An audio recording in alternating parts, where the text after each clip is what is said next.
Hello everyone, I am Marlies, welcome to my channel, and today we're going to draw roses from imagination in any shape or color we like. But before we start drawing, I want to look at some reference images so I can examine how a rose actually looks. So what we can see if we are looking at references is that a rose is basically more like a collection of petals that are all wrapped around each other and around the heart of the rose. And if a rose is young, the petals are wrapped really tight, and then if it gets older, the petals start to lean a bit more to the outside, getting more looser and eventually falling off until the last petal falls.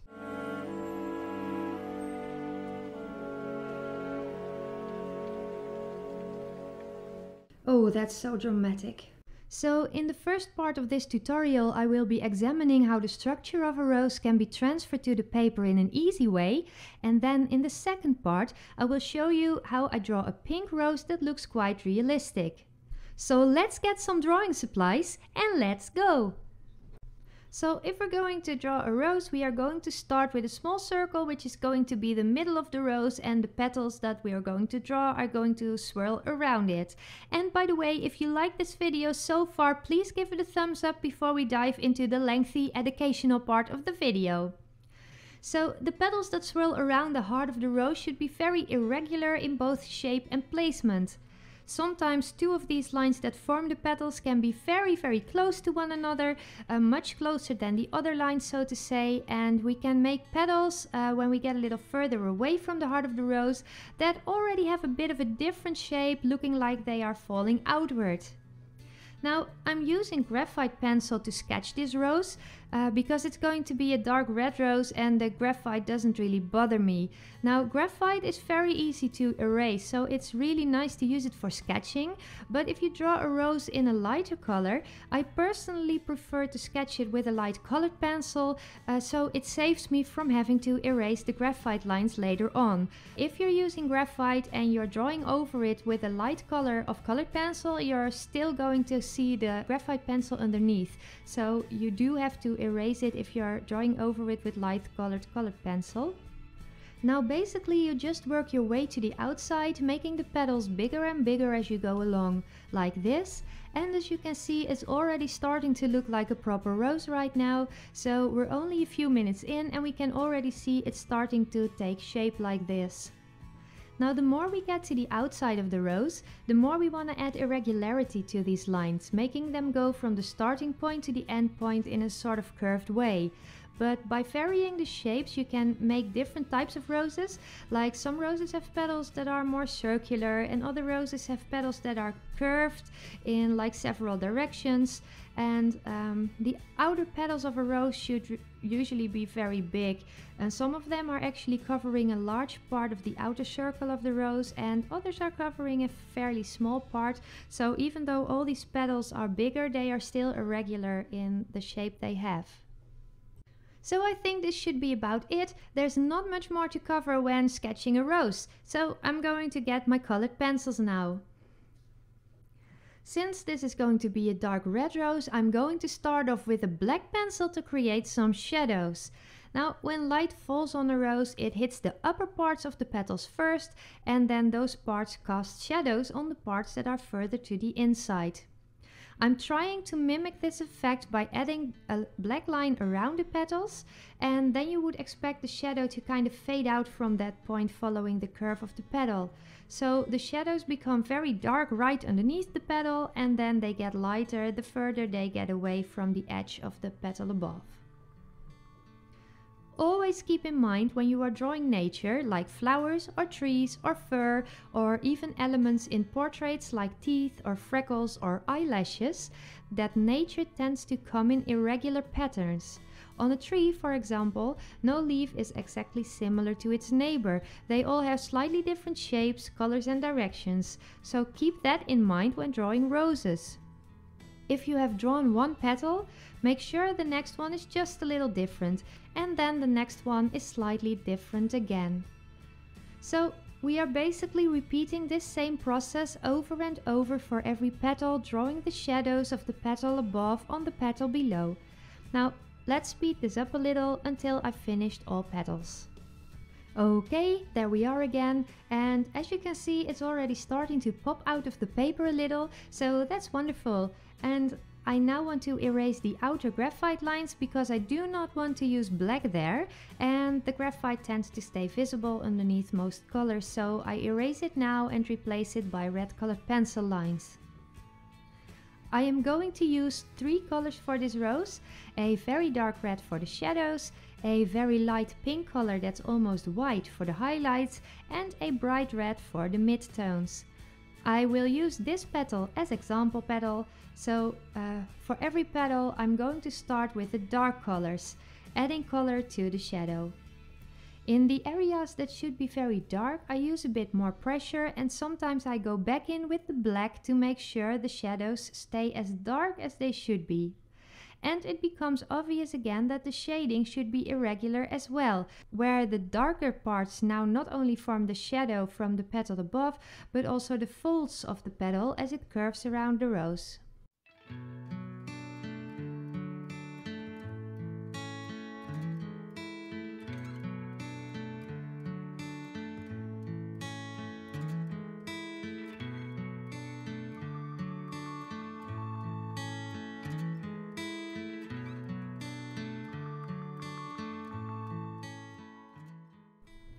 When I'm happy with the darker red part, I am going in with the brighter red and color in the rest of the petal.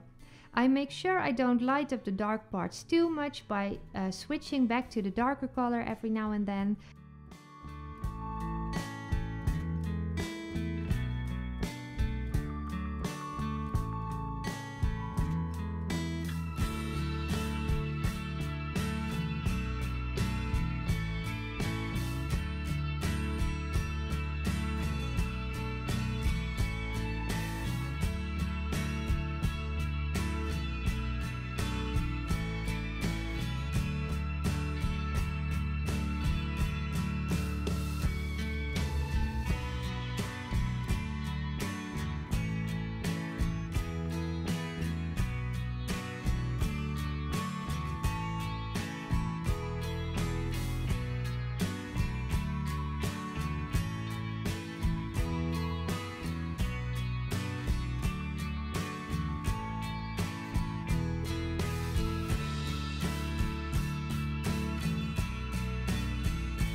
And then when the entire petal is filled with color, I am going in with a light pink to add some highlights, after which I blend those highlights in again with the darker pencils.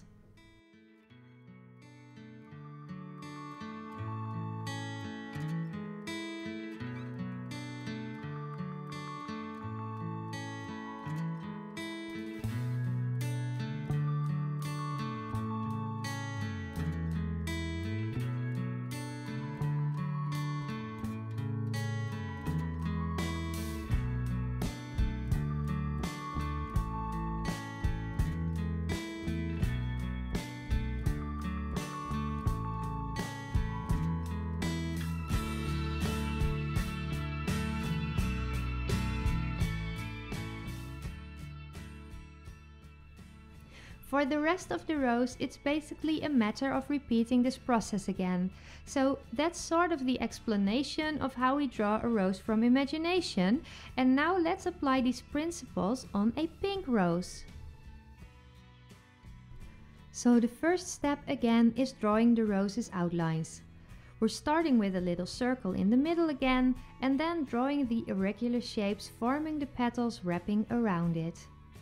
Now maybe you noticed that I'm not using the graphite pencil this time, and that's because the rose is going to be colored with light colors and I don't want the graphite pencil to be still visible underneath it, and I realized I could just as well use graphite pencil and then erase it before I start using colors, but well, this is faster. So if you think you can do this without making too many mistakes, it's faster to use colored pencil from the start.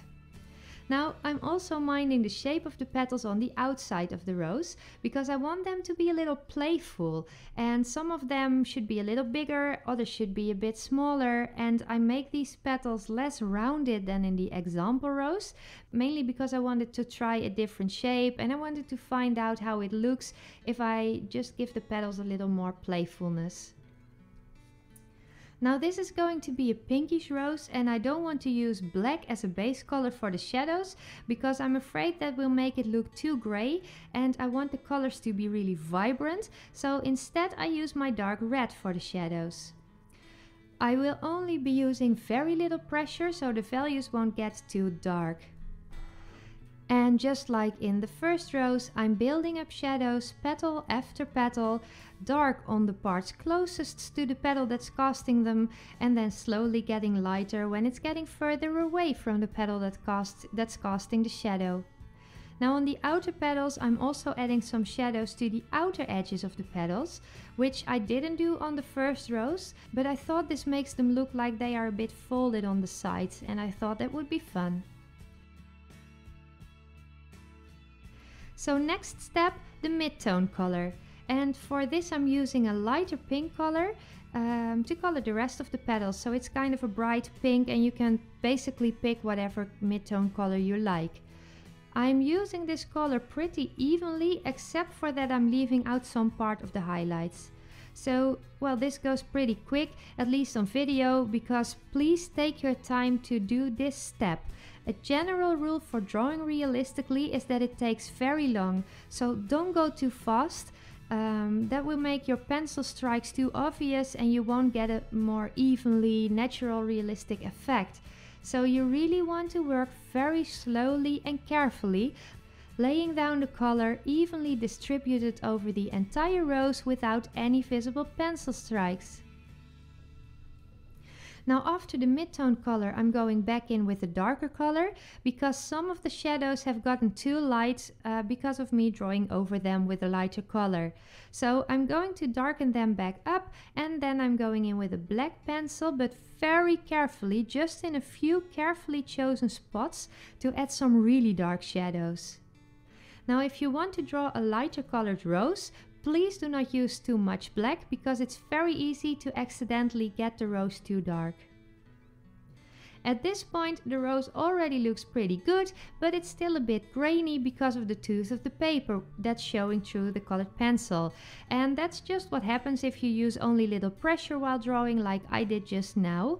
And I'm going to fix it by smoothing everything with a white pencil. What I am basically going to do is take a white pencil and then draw over all the colored parts with a lot of pressure, and as you're doing that you're going to see that it sort of blends all the pencil together and it kind of removes the grainy look, so you get a smooth effect. You can also blend colored pencil in other ways, like with a colorless pencil blender or maybe even with liquid solvent. I personally like to blend with colored pencils, and I'm using a white in this case, but I have been using a red in the other rose. So you can basically pick whatever color you like as long as it's lighter than the colors that you were working with. Now, as you can see, some of the darkest parts of the rose are getting too light now because of this process. So what you want to do is just add some more darkness to it after you're done with the blending part. Now, as you can see, we created a quite realistic looking rose, actually quite quickly, because though I did speed up some parts of this video, it still didn't take me that much time. Most of the time was actually going to making sure the pencil was distributed over the rose evenly. So you basically can repeat this with every color scheme you like, and you don't even necessarily have to stick to one color. You can use multiple colors for one rose. Now, if you enjoyed this video, please consider subscribing to my channel for more drawing related content. Thank you so much for watching. See you next time. Bye bye.